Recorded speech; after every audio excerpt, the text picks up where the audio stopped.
Tomb Raider Legacy of Atlantis left a strong impression during the most recent PlayStation State of Play, but all of the game's goodwill quickly evaporated when developers Crystal Dynamics and Flying Wild Hog admitted on the Steam page that the game used generative AI during development.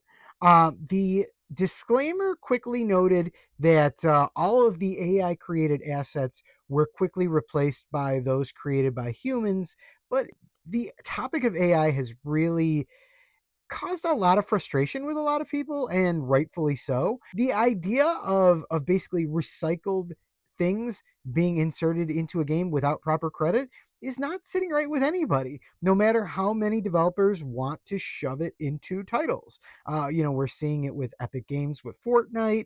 We're seeing it even with Claire Obscure Expedition 33, which used it for certain assets that were later replaced.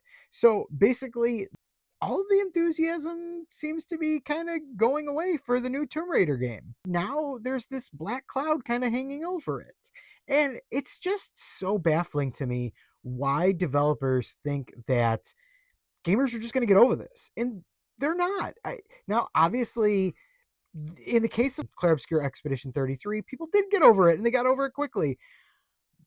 But this is becoming more of a hot topic. It's not becoming less of one.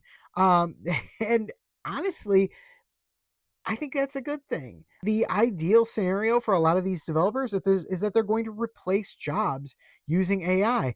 And frankly, none of us want to see that. We want our games to be made by actual human beings. And when you're shoving AI into them, you're taking away jobs, that are important. um you look at the development process, and you can't just take out parts of it and replace them with just scraped work from other people. It's not right, and B, it leads to inferior products. You can see among Tomb Raider fans, they're not happy about this, and I'm going to be very interested to see if the furor around this subsides when we get a little bit closer to the game's release in February. I wrote about this over at Game Rant, and I will include a link in the comments, so you can check that out and read some of my thoughts on this. So thank you so much for watching, and let me know what you think about all this in the comments. And if you're not a subscriber already, think about subscribing, would you?